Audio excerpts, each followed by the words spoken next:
Mesdames et messieurs, bonsoir. Merci de votre fidélité et bienvenue à cette édition. Voici les titres de ce mercredi. Son Excellence Felipe de la Morena Casado, ambassadeur de l'Espagne, a présenté hier ses lettres de créance à Sa Majesté Samdechព្រះបរមនាថ Norodom Sihamoni au Palais Royal.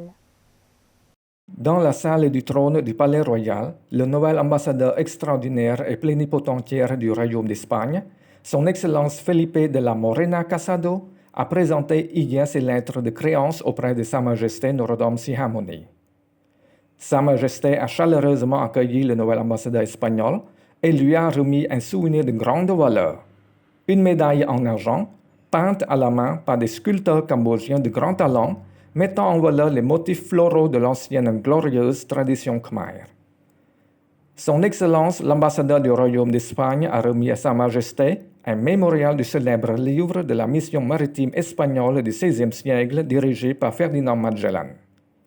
La mission s'est terminée par le retour de Juan Sebastián de Elcano, qui a achevé la première exploration de la Terre de l'histoire espagnole, mais sans Ferdinand Magellan. Sa Majesté Norodom Sihamoni espère vivement les bonnes relations amicales et les bonnes coopérations entre les deux royaumes.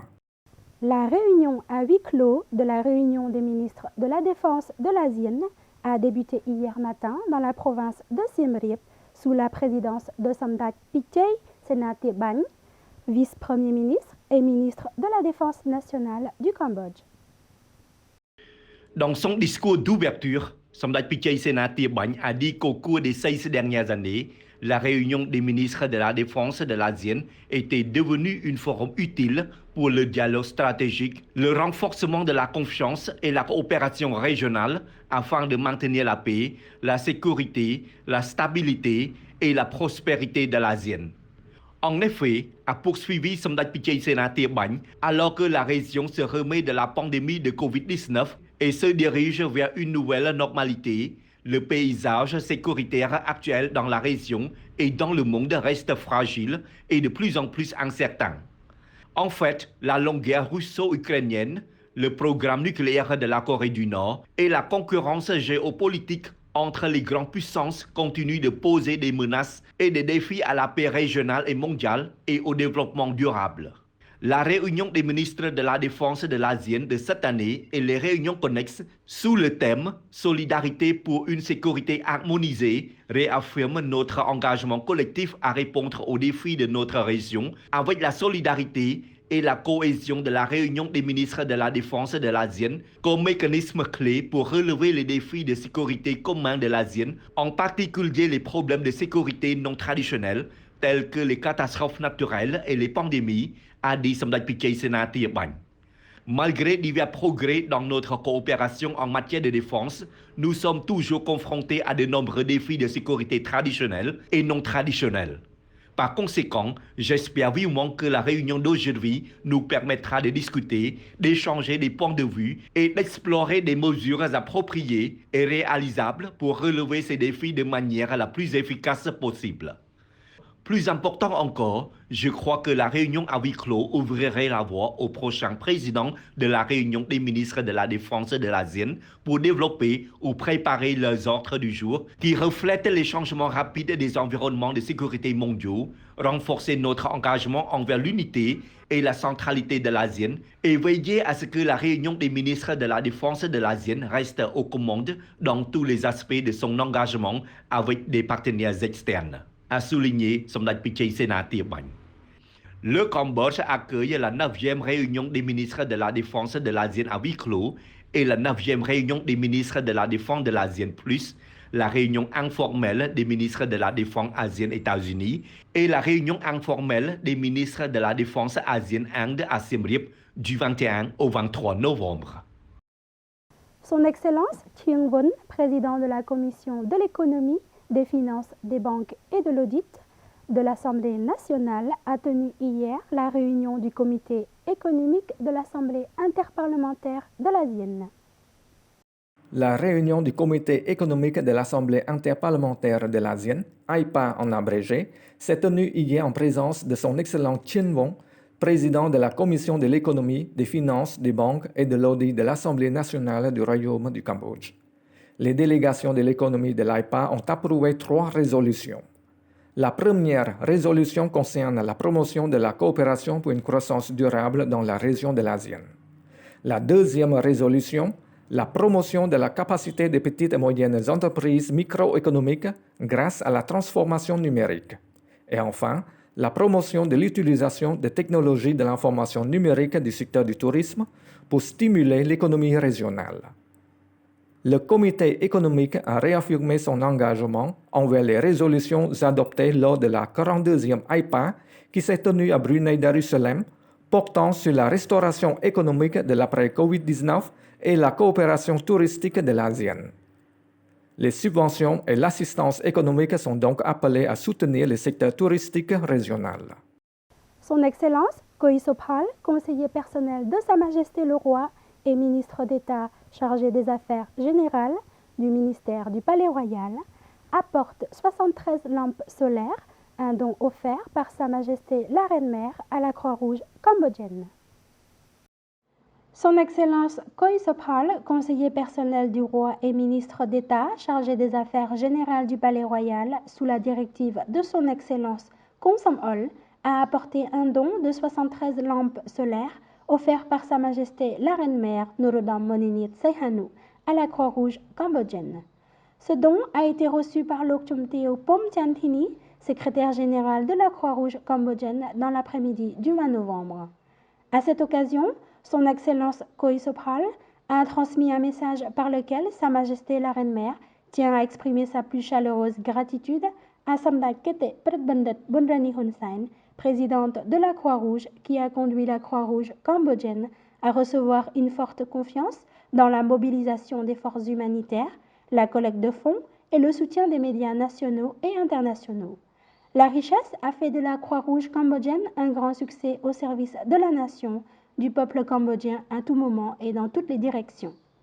Sa Majesté la Reine-Mère a également remercié Samdech Kete Pratbandit Bunrani Hun Sen pour son implication dans l'accomplissement de la mission humanitaire au profit de notre patrie.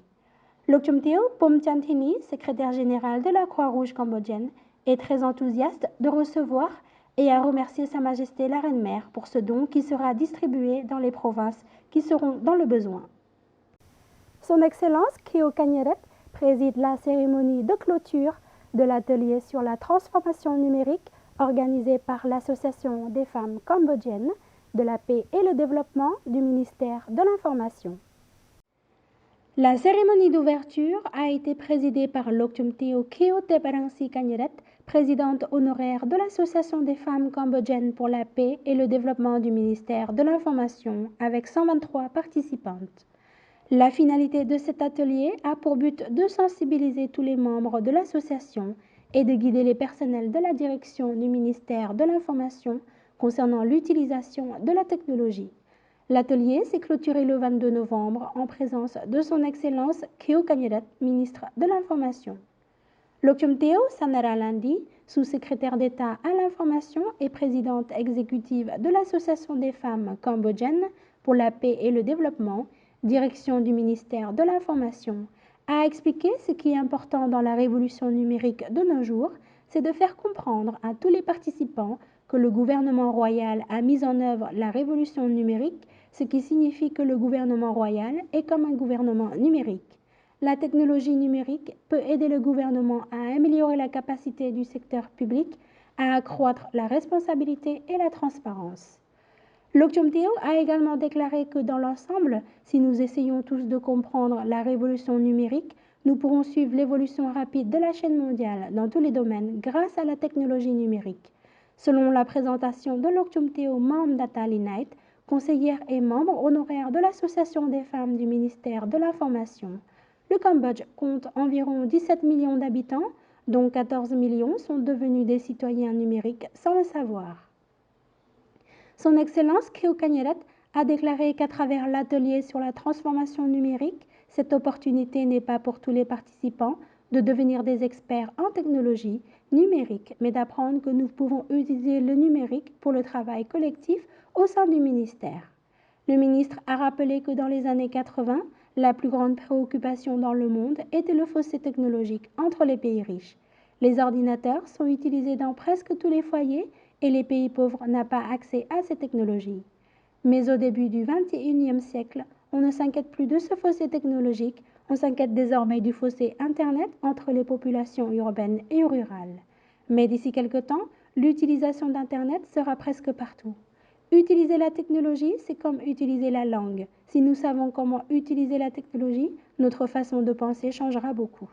Profitant de cette occasion, Son Excellence Keo Kanyeret a remercié l'Association des femmes cambodgiennes pour la paix et le développement du ministère de l'Information d'avoir organisé cet atelier afin de fournir davantage de connaissances aux femmes du ministère de l'Information pour renforcer leurs capacités, donc en savoir plus. Son Excellence Daptina, ministre de l'Agriculture, des Forêts et de la Pêche, visite le centre du contrôle de qualité et de distribution des légumes à Takmal dans la province de Kandal. Son Excellence Daptina, ministre de l'Agriculture, des Forêts et de la Pêche, accompagné par Son Excellence Kung Sauphoan, gouverneur de la province de Kandal, a visité le centre du contrôle de qualité et de distribution des légumes situé dans le village Presamrang 2, quartier de Takmau, province de Kandal. La visite de la délégation vise à apprendre davantage sur la chaîne de production dans le centre, ainsi que sur le processus de soutien et de gestion des rassemblements commerciaux des légumes biologiques dans toutes les provinces que le programme ASPAI a mis en œuvre depuis 2018 jusqu'à présent. Le vice-président du Centre de contrôle de qualité et de distribution des légumes a présenté à la délégation le processus d'enregistrement du nombre et du type de légumes, le nettoyage, l'emballage, le stockage à froid et stockage à sec, et le test des toxines dans les légumes que les compagnies Green Gold, NAV et CSDS ont testés. Les légumes du centre ont été achetés aux rassemblements commerciaux de légumes biologiques dans toutes les provinces et la communauté agricole dans la province de Kandal et les autres provinces via le contrat agricole.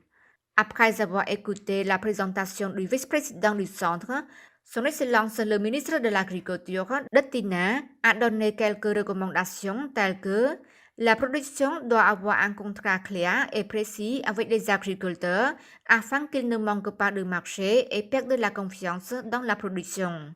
Les partenaires et autres entreprises devraient suivre l'exemple de la compagnie Green Gold et NAV qui ont bien emballé, ayant un QR code sur les légumes testés pour s'assurer qu'ils sont biologiques. Les entreprises devraient investir avec les agriculteurs pour réduire le coût de production en fournissant des serres en plastique pour la plantation, des systèmes d'arrosage modernes résistants au changement climatique, etc. Et c'est la fin de ce journal. Restez en compagnie de nos programmes sur TVK. Très belle soirée à tous. Bonsoir.